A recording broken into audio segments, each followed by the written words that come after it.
Hello everyone, welcome back. International trade में आज के लेक्चर में डिस्कस करेंगे जनरल प्रोविजंस रिगार्डिंग इंपोर्ट और export. General provision regarding export and import. ठीक है, कौन कौन से ऐसे जनरल प्रोविजंस हैं जो एक्सपोर्ट और इंपोर्ट में इम्पोज किए जाते हैं।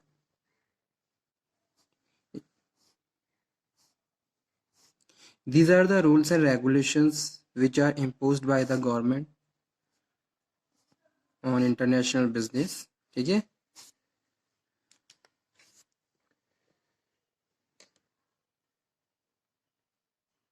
so export and import shall be free except in the case where they are regulated by the provision of this policy or any other law of the time being force. ठीक है, the item wise export and import policy shall be specified in the ITC published and notified by the Director General of Foreign Trade as amended from time to time. ठीक है, तो ये first provision है। First one है export and import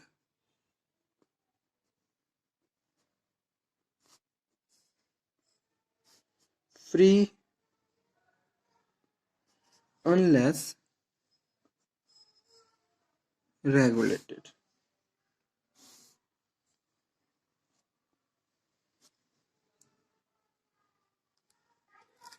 ठीक है, तो export import क्या है, shall be free because export contribute the economic growth and development in the country. ठीक है, एज वी नो, जैसे कि इतना ज़्यादा हम एक्सपोर्ट करते हैं उतना एक पॉजिटिव इफेक्ट हमारी कंट्री की इकोनॉमी में पड़ता है। ठीक है, आप अपना एक्सपोर्ट बढ़ाइए क्योंकि export number of other opportunities को क्रिएट करता है, जैसे कि इंडस्ट्रियलाइजेशन होता है, जॉब अपॉर्चुनिटीज़ क्रिएट होती हैं।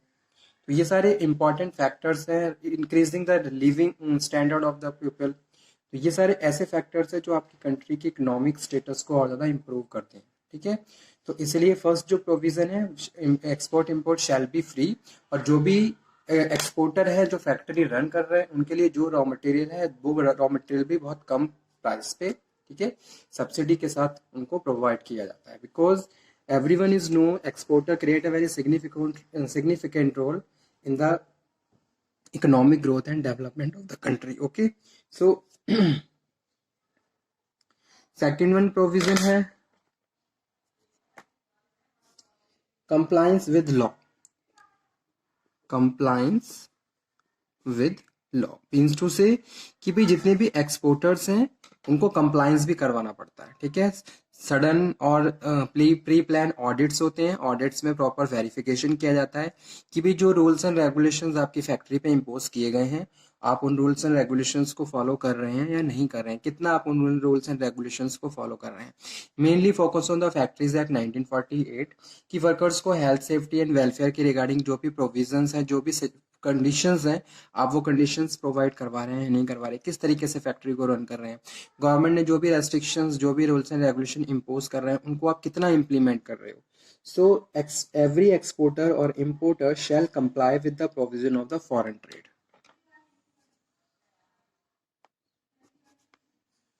Every exporter and importer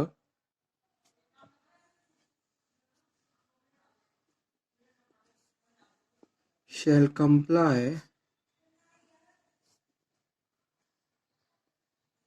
with provision of foreign trade।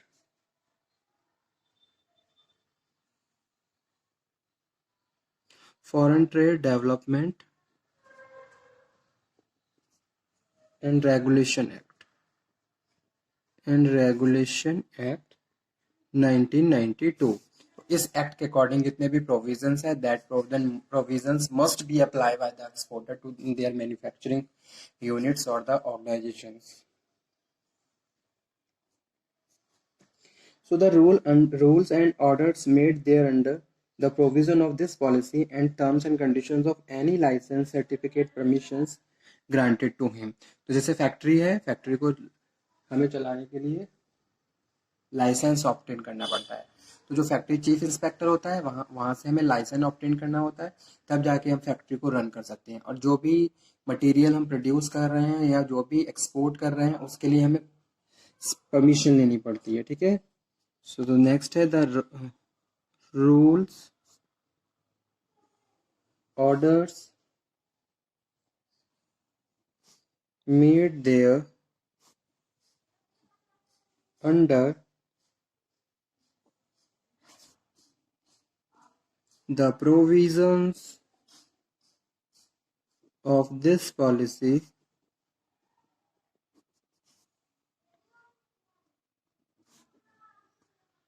and terms and conditions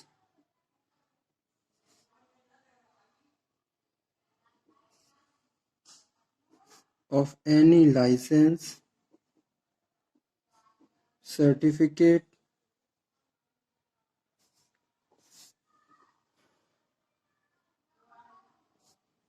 permission granted to him, ठीक है।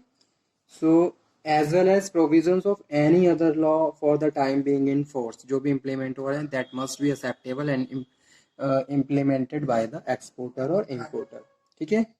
All imported goods shall also be subject to domestic law rules, orders, regulations, technical specifications, environmental and safety norms as applicable to the domestically produced goods। तो उन सब पे भी लागू होते हैं, ठीक है। नेक्स्ट है interpretations of policy.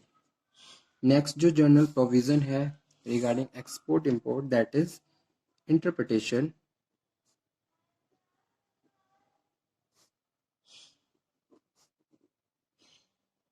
of policy.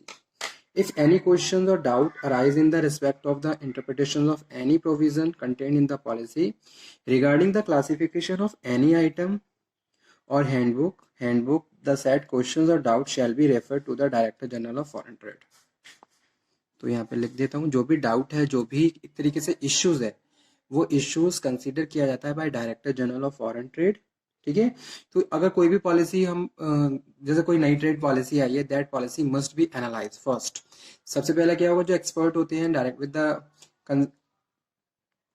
Guidance of the director general of the foreign trade, और जितने भी एक्सपर्ट्स होते हैं वो सब क्या करते हैं, पॉलिसी को एनालाइज करते हैं कि भाई वो पॉलिसी कितना इफेक्टिवली हमारी फैक्ट्री हमारी कंट्री के लिए रन करेगी, ठीक है। और उस पॉलिसी को हम अपनी जो भी हमारा एक्सपोर्ट का जो वे है या जो भी हमारे एक्सपोर्ट का नेचर है, ऑब्जेक्टिव्स है हमारे, उसके हिसाब से फ्रेम करते हैं, ठीक है। तो एक इम्पॉर्टेंट प्रोविजन ये भी है कि भाई उसको हमें इंटरप्रिटेट करना है पॉलिसी को।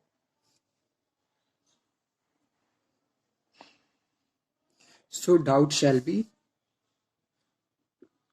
referred to Director General of Foreign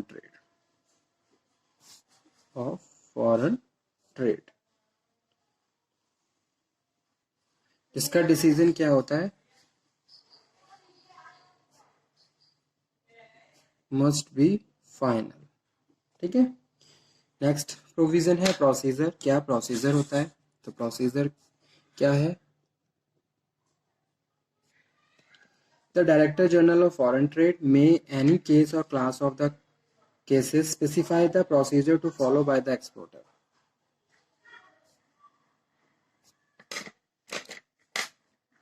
Specify the procedure followed by exporter, ठीक है।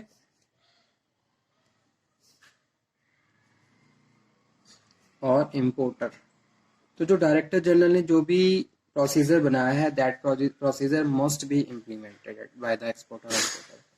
जैसे कोई भी एक फैक्ट्री एक पर्टिकुलर एरिया में है, तो फैक्ट्री का जो चीफ इंस्पेक्टर है उस एरिया में, वो जो भी रूल्स अप्लाई करेगा, that rules must be applicable and apply and follow by the जितने भी एम्प्लॉयर्स हैं उस एरिया में, जितने भी एक्सपोर्टर्स इंपोर्टर्स हैं, वो उसको फॉलो करेंगे, ठीक है।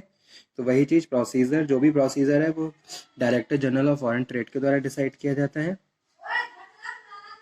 Such procedure shall be included in the handbook, okay, supplement to the exim policy and the content relevant, जो एग्जिम पॉलिसी के रूल्स एंड रेगुलेशन है that must be acceptable.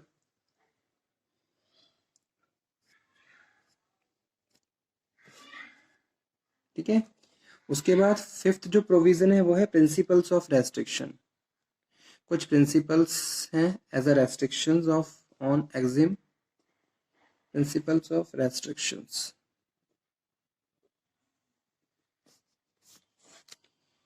Director general of foreign trade, जिसको हम short में DGFT बोलते हैं, DGFT stand for director general for foreign trade, through a notifications, ठीक है, through a notification adopt and enforce any measure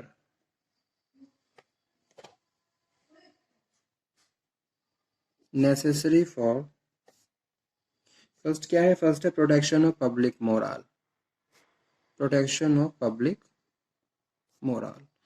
moral हमेशा लोगों का बूस्ट अप होना चाहिए, मोरल को डाउन नहीं करना है, कोई भी ऐसे प्रैक्टिस फॉलो नहीं करनी है जिससे पब्लिक का इंटरेस्ट या फिर मोरल डाउन हो। तो ये फर्स्ट रेस्ट्रिक्शंस है। सेकंड वन है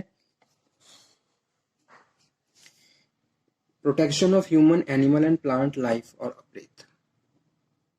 आप कोई भी ट्रेड प्रैक्टिस फॉलो कर रहे हो, उस प्रैक्टिस से ह्यूमन बींग का कोई नुकसान नहीं होना चाहिए। प्रोटेक्शन ह्यूमन, एनिमल्स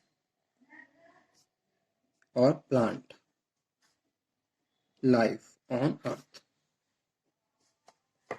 ठीक है, तो ये कुछ इंपॉर्टेंट प्रोविजंस थे जो रिलेटेड है international trade, journal provisions regarding export और इंपोर्ट। आई होप आपने ये टॉपिक पहले भी पढ़ा है, आप फिर से पढ़ रहे हैं। ठीक है, और समझ में भी आया होगा। अगर किसी भी स्टूडेंट को कोई डाउट हो तो वो दोबारा से डिस्कस कर ले। Thank you.